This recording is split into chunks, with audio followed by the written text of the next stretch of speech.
Mon frère a rendu ma vie infernale. Plus tard, j'ai découvert qu'il avait mis ma femme enceinte et que notre fils n'était pas le mien. Maintenant, il rampe pour revenir après que nos parents l'ont renié et m'ont laissé leur héritage de 2 millions de dollars. J'ai un frère cadet, Caleb, qui m'a toujours détesté. Si vous pensez que c'était peut-être par jalousie, vous vous trompez. Je n'étais pas l'enfant préféré, c'était lui, donc il n'avait aucune raison d'être jaloux.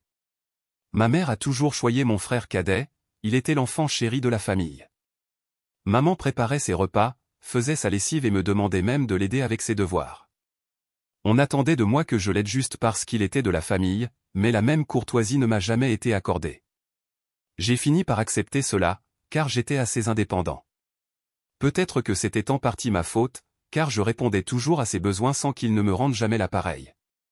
Il ne m'a jamais tendu la main quand j'en avais besoin et ne me contactait que lorsqu'il voulait quelque chose de moi. J'étais un enfant calme, introverti, qui aimait étudier et rester seul, tandis qu'il était exactement comme notre père, brusque et bruyant. J'avais tendance à être direct et honnête, sans rien enrober, disant les choses telles qu'elles étaient.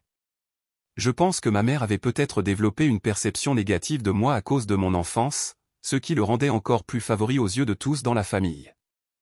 Je n'avais aucun problème avec cela quand nous étions enfants. Les ennuis ont commencé quand il a trouvé un moyen de me harceler ou de se moquer de moi parce que j'étais différent de lui. Il se moquait de moi pour ma taille ou parce que je portais des lunettes. Il entrait en cachette dans ma chambre pour lire mon journal intime et ensuite se plaindre à maman de tout ce que j'avais écrit. Je criais après lui et me plaignais à mes parents de son invasion de ma vie privée, mais ils en riaient, disant que ce n'était pas grave. Il a fait des choses bien plus terribles, comme presque casser mes lunettes et mettre des choses dégoûtantes dans ma nourriture. Une fois, il a même mis de petits cailloux dans mes céréales, mais heureusement, je les ai trouvés avant qu'il ne me casse les dents. J'ai dit à ma mère, mais elle a balayé cela d'un revers de main, disant que c'était comme cela que les frères se liaient. À chaque fois que nous nous disputions, Caleb m'insultait, en se concentrant délibérément sur toutes mes insécurités. Lui et moi allions à la même école, donc il savait que j'étais victime de harcèlement par quelques élèves. Au lieu de me soutenir, il encourageait ses enfants à m'appeler des noms comme le perdant moche ou le singe poilu et à m'agresser physiquement, car selon lui, je n'étais qu'un grand échec. Une autre fois, nous nous sommes disputés pour quelque chose dont je ne me souviens plus, mais c'était probablement quelque chose de stupide, et à la fin de la dispute, il m'a dit de me suicider. Les autres insultes, je pouvais les ignorer, mais celle-là m'a vraiment blessé, car je luttais avec ma santé mentale à ce moment-là. Aujourd'hui, je vais mieux, mais c'était terrible d'entendre mon propre frère me souhaiter la mort. Mon père étant souvent au travail et ma mère ne semblant pas se soucier de moi, elle m'a même réprimandé une fois en disant que c'était de ma faute si je jouais et l'irritais. Les choses se sont progressivement aggravées. Une fois, il a essayé de brûler mes cheveux quand nous étions au lycée, et de manière choquante, ma mère a pris son parti, insistant sur le fait qu'il ne faisait que jouer. Qui joue de cette manière, sérieusement? Heureusement, mon père a finalement pris mon parti et a pointé du doigt qu'ils avaient de sérieux problèmes. Il a menacé d'appeler la police sur Caleb. C'était un moment révélateur pour mon frère, car jusque-là, il n'avait jamais été réprimandé pour aucune de ses actions. Il était vraiment abasourdi, et mon père a continué à lui dire que c'en était assez et qu'il devait commencer à respecter son grand frère. Plus tard, papa est venu dans ma chambre et m'a parlé. Je n'aurais jamais pensé que mon père me soutiendrait, car il disait toujours à Caleb en grandissant à quel point ils se ressemblaient, ce qui était vrai. Papa m'a dit qu'il avait attendu patiemment pendant des années que Caleb grandisse, pensant qu'il n'était peut-être qu'un enfant immature, mais il commençait lentement à réaliser que Caleb devenait un grand harceleur. Quand j'ai entendu mon père dire cela, je me suis senti tellement validé que j'ai failli éclater en larmes. J'ai confessé à mon père tout ce que Caleb m'avait fait au fil des ans et j'ai même parlé du harcèlement à l'école. Mon père était choqué que je traversais tout cela. Le lendemain, il est allé parler au principal pour que mes harceleurs soient avertis de sévères conséquences s'ils continuaient. Plus tard dans la soirée, mon père m'a inscrit à un cours de MMA dans notre salle de sport locale. Il m'a dit que je devais m'endurcir et faire face aux harceleurs dans ma vie. Je vais admettre qu'un enfant né comme moi essayant d'apprendre à se battre devait être risible à regarder. Cependant, comme tout dans ma vie, je suis très concentré quand je veux apprendre quelque chose. J'ai dégagé du temps pour mes études afin de pouvoir m'entraîner tous les jours et aller au cours de MMA. Un jour, Caleb a recommencé. Il avait volé mon argent de poche, que nous recevions si nous aidions nos parents avec les tâches ménagères. J'avais économisé mon argent pendant un certain temps. Caleb s'était faufilé dans ma chambre et avait pris mon argent. Je l'ai attrapé alors qu'il s'apprêtait à partir en vélo avec ses amis. Je lui ai fermement dit de me rendre mon argent, car il savait que voler était mal. Mais Caleb a ricané et m'a nargué en disant que tout ce que je pouvais faire était de courir vers papa pour obtenir de l'aide. Je ne sais pas ce qui m'a pris, mais j'ai donné à Caleb un coup de poing retentissant au visage. Il est resté silencieux, abasourdi, alors qu'il tombait en arrière sur le sol. Je l'ai ramassé et j'ai repris mon argent dans sa poche de pantalon, puis je l'ai jeté de nouveau au sol. Caleb a commencé à pleurer bruyamment comme un petit bébé. C'était comique de voir un adolescent pleurer par terre. Cependant, ma mère est sortie en courant, entendant son bébé pleurer, pour l'aider à se relever et découvrir ce qui s'était passé. Quand elle a appris que je m'étais battu avec lui, elle a été surprise puis a commencé à me réprimander. Elle m'a dit qu'en tant que grand frère, je devais montrer de meilleures choses à Caleb. Pendant que Caleb semblait apprécier de me voir réprimandé, ma mère s'est aussi plainte à mon père que je l'avais frappé et que je devais être contrôlé. Mon père a demandé gravement à nous deux de nous expliquer. J'ai dit à mon père comment Caleb avait volé l'argent que j'avais durement gagné et économisé, tandis que Caleb essayait de justifier qu'il avait besoin de l'argent pour un rendez-vous et que, en tant que frère, je devais l'aider. Cependant, papa a dit à Caleb qu'il avait de la chance que je ne l'ai que frappé pour avoir volé mon argent, car n'importe qui d'autre aurait appelé la police. Mon père a continué à dire à Caleb qu'il n'avait aucun droit de prendre les affaires des autres sans leur consentement. Caleb n'a pas aimé cela et a commencé à faire une crise, probablement en voulant que notre mère prenne son parti, mais papa est resté ferme. Quand Caleb a réalisé que je n'allais pas être puni pour l'avoir frappé, il a crié combien il me détestait, puis est retourné dans sa chambre et s'est enfermé. Depuis cet incident, Caleb a gardé ses distances avec moi. Il avait finalement réalisé qu'il ne pouvait plus me harceler, et même papa ne soutenait plus ses frasques. Pour la première fois depuis longtemps, je me sentais son égal. Bien qu'il ne pouvait plus me blesser physiquement, il essayait de dire des choses méchantes à mon sujet quand il savait que nos parents n'étaient pas là. Cela a définitivement empiré en grandissant. Chaque année, il devenait plus en colère et avait une mèche plus courte. Si je l'approchais pour lui demander quelque chose, il m'ignorait simplement et sortait de la pièce en me traitant de nerf ou de perdant sous son souffle. S'il voulait me dire quelque chose, il passait toujours par notre mère, qui relayait le message. Je demandais à ma mère pourquoi Caleb ne pouvait pas simplement me parler s'il voulait quelque chose, et elle m'implorait d'être plus compréhensif. Je ne savais pas si c'était juste lui qui passait par la puberté et que je devais attendre que cela passe, ou s'il me haïssait vraiment. J'ai fini par déménager pour aller à l'université de mes rêves, car j'étais un étudiant de première classe et j'avais même obtenu une bourse.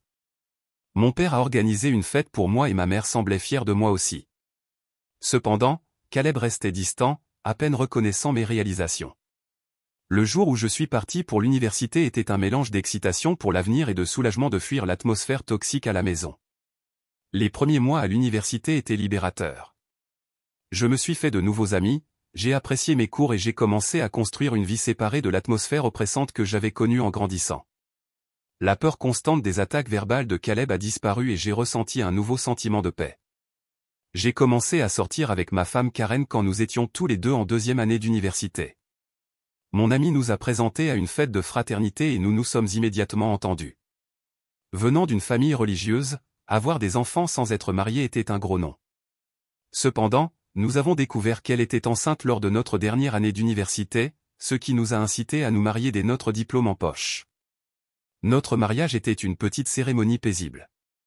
Nos parents étaient heureux pour nous et nous avons passé un bon moment à notre mariage. À ce moment-là, je croyais qu'elle était l'amour de ma vie. J'ai toujours eu la mentalité de vouloir la monogamie, une seule femme avec qui rentrer à la maison et rester pour le long terme. Malgré les femmes qui essayaient de me séduire au fil des ans, je n'ai jamais rien poursuivi parce que j'étais vraiment content dans mon mariage. Karen était la femme de mes rêves et je n'ai jamais voulu lui faire du mal. Cependant, au fil des ans, j'ai découvert à 2 reprises qu'elle m'était infidèle. La première fois, c'était une liaison intermittente qui a duré quelques années avec un collègue marié, et la seconde, une aventure avec un ex qu'elle avait fréquenté au lycée, lorsqu'elle est allée rendre visite à sa famille dans un autre état. Je suis sûr que certaines personnes pourraient me traiter de fou et en regardant en arrière, je ne peux pas vraiment le nier moi-même. Après une période de séparation dans les deux situations, j'ai décidé de pardonner à ma femme. Je n'ai jamais voulu élever mon enfant dans un foyer brisé et je croyais vraiment que nous pouvions surmonter ces défis. Nous étions assez jeunes lorsque la situation avec son collègue est survenue, donc j'ai mis cela sur le compte de la jeunesse et du manque de réflexion. Pendant un certain temps, les choses semblaient aller entre nous. Je ne pouvais jamais lui faire pleinement confiance, mais j'ai essayé de mettre de côté mes doutes, car je savais que si je choisissais de lui pardonner, je devais travailler pour aller de l'avant et repartir de zéro. Cela fait 4 ans depuis la deuxième fois où elle a été infidèle et je pensais avoir pris la bonne décision en lui donnant une chance de montrer qu'elle voulait toujours être dans notre mariage. Pendant des années, Karen semblait avoir changé et nous étions vraiment heureux, avec des projets en cours pour l'avenir de notre famille. Cependant, il y a 3 mois, ma réalité a de nouveau été brisée par un autre incident, qui à mon avis était bien pire que les autres. Elle a révélé qu'elle avait couché avec quelqu'un depuis un certain temps et a suggéré que notre fils pourrait ne pas être le mien. En entendant ces mots, j'ai eu l'impression que le sol se dérobait sous mes pieds, un mélange de choc, de trahison et d'incrédulité m'a submergé. J'avais du mal à comprendre l'ampleur de ce qu'elle venait de révéler. Dans un état second, j'ai réussi à lui demander pourquoi elle avait gardé un secret si important et comment elle avait pu faire quelque chose d'aussi dévastateur. Sa réaction était froide et indifférente, presque détachée de la douleur qu'elle avait infligée. Ses réponses étaient vagues, me laissant avec plus de questions que de réponses. C'était un moment surréaliste et douloureux, confronté à la confiance brisée et aux incertitudes concernant ma propre famille. J'ai continué à demander à Karen de me dire la vérité, car je sentais que j'avais le droit de savoir le père de l'enfant, puisque j'avais littéralement élevé notre fils depuis le début. Finalement, elle a avoué que c'était Caleb. Mes yeux se sont écarquillés de choc et j'ai demandé ce qu'elle voulait dire par là. C'est à ce moment-là que Karen m'a raconté comment elle et Caleb étaient devenus amis quand je l'avais présenté à ma famille et qu'elle était restée avec nous pour Thanksgiving jusqu'au Nouvel An. Je me souviens de Caleb, habituellement froid avec moi, qui était assez poli et chaleureux avec elle. J'étais content, car je ne voulais pas que Karen se sente mal accueillie. Elle voulait être acceptée dans ma famille, alors elle passait beaucoup de temps avec ma mère quand elle le pouvait. Elle a remarqué que Caleb et moi n'étions pas très proches et m'a interrogé à ce sujet. J'ai fini par lui parler de mon enfance avec Caleb et de lui dire que nous ne pourrions peut-être jamais réparer notre relation, car il ne pouvait pas dépasser ses sentiments. Karen a compris, mais elle a commencé à inclure Caleb chaque fois que nous sortions, espérant peut-être que nous nous rapprocherions si nous passions du temps ensemble. Si nous allions voir un film, elle invitait Caleb et nous devions regarder ce que Caleb voulait voir. Je suppose que pendant ce temps, Caleb et moi avons échangé quelques mots ici et là, ce qui était une amélioration significative par rapport à son traitement silencieux de ces dernières années. Je me souviens que Karen et Caleb jouaient ensemble aux jeux vidéo, mais je n'y ai jamais vraiment pensé. Karen m'a raconté comment un jour Caleb s'était ouvert à elle sur ses luttes et sa récente rupture avec son ex-petite amie de l'époque. Il semblait si vulnérable avec elle et ils ont noué une amitié. Elle a dit qu'il lui faisait parfois des avances inoffensives quand je n'étais pas là et apparemment, cela avait dégénéré et elle n'a plus pu se contrôler. J'ai fermé les yeux alors que l'image de ma femme et de mon frère ensemble me donnait presque la nausée. Elle m'a dit qu'elle s'était sentie coupable après cela et qu'elle avait pris la fuite. Elle avait décidé de retourner chez elle, ce qui était vrai, car ma petite amie m'avait brusquement dit qu'elle voulait rentrer chez elle alors que je pensais qu'elle passerait le Nouvel An avec moi. J'ai essayé de la convaincre de rester, mais elle était catégorique à ce sujet. Après les vacances, quand nous nous sommes retrouvés à l'université pour nos cours, elle était redevenue son habituelle bonne humeur, donc je n'ai jamais rien soupçonné. 2 semaines après, nous avons découvert qu'elle était enceinte. Karen m'a dit qu'elle n'avait aucune idée de qui était vraiment le père, moi ou Caleb, et qu'elle n'avait aucun moyen de le prouver. Comme je m'étais déjà engagé, elle savait que j'étais le frère le plus fiable, alors elle a décidé de rester avec moi, et c'est pour cela que nous nous sommes mariés. J'avais l'impression que tout mon monde s'effondrait autour de moi. Le fils que j'avais aimé et avec qui j'avais passé des heures précieuses pourrait ne même pas être le mien. J'ai demandé à Karen si elle avait couché avec Caleb récemment, et elle a hoché la tête lentement. Karen m'a raconté comment elle et Caleb étaient toujours restés en contact car leur alchimie était indéniable. Ils se faufilaient dans des hôtels lorsqu'elle me mentait en me disant qu'elle travaillait tard. Elle m'a dit que la moitié de ses voyages d'affaires étaient en réalité des escapades romantiques avec lui. Je lui ai demandé pourquoi elle restait mariée à moi si elle voulait vraiment mon frère, mais Karen m'a répondu qu'elle ne voulait pas être celle qui mettait fin à un mariage et qu'elle restait avec moi car j'étais un père merveilleux pour notre fils. Elle m'a dit qu'elle avait fait une erreur et qu'elle ne savait pas quand s'arrêter. Je lui ai simplement dit que j'étais content qu'elle m'ait dit la vérité et que j'allais faire mes valises et partir. Karen a commencé à pleurer et à me demander pardon, me disant que j'étais censé crier et hurler contre elle, mais que je réfléchissais calmement à mes prochaines étapes. Je suis resté silencieux en marchant vers mon placard et en commençant à mettre mes vêtements dans ma valle. ISE. Karen n'arrêtait pas de dire que si je l'aimais vraiment, je devrais au moins essayer de me battre pour elle et que des erreurs se produisaient dans tous les mariages. Lorsqu'elle a réalisé que je n'allais rien faire, elle a changé de tactique et m'a dit que notre fils serait affecté si nous divorçons et que les enfants ne devraient pas être élevés dans un foyer brisé. Je lui ai rappelé que je n'étais peut-être même pas le père, ce qui l'a réduite en larmes. Elle a commencé à crier que j'étais cruel et comment je pouvais facilement m'en aller alors que j'avais été là pour l'enfant depuis sa naissance. Il semblait que ma femme croyait qu'il n'y avait rien qui pouvait me pousser à quitter notre mariage. Peut-être que c'était en partie ma faute d'avoir laissé passer beaucoup de choses dans le passé. Bien que j'avais encore un peu d'amour pour elle, cela semblait plus découler du fait que je pensais que nous avions un fils ensemble et que nous étions ensemble depuis l'université. Karen continuait à dire qu'il n'était pas trop tard et que nous pouvions arranger les choses, mais j'avais du mal à le croire et je sentais que je n'avais plus de patience pour elle. La confiance était un gros problème pour moi et ses paroles sonnaient creuses. Même si je lui pardonnais, je ne pourrais jamais oublier qu'elle avait couché avec mon propre frère. J'ai toujours cru que les gens pouvaient faire des erreurs et être pardonnés parce que nous sommes tous imparfaits, mais cela dépassait une certaine limite. Je l'ai laissé pleurer sur le pas de la porte et je suis allé dans un hôtel. Le lendemain, je suis allé directement chez mes parents et leur ai tout raconté sur l'affaire de ma femme avec Caleb et comment ils avaient couché ensemble pendant des années derrière notre dos. Le choc sur leur visage était évident.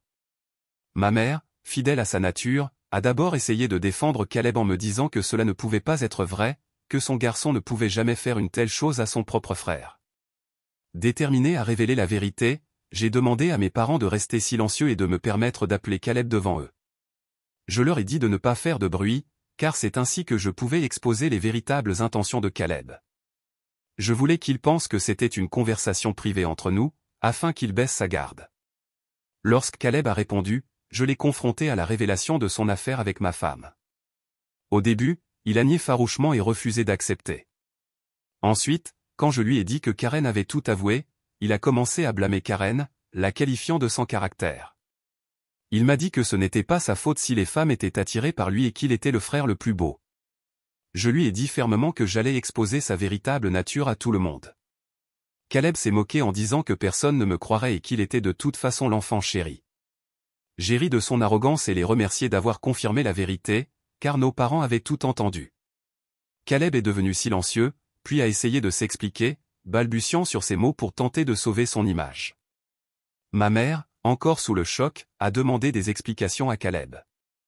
Il a bégayé une tentative maladroite de justifier ses actions, blâmant tout le monde sauf lui-même et essayant désespérément de rejeter la faute sur Karen.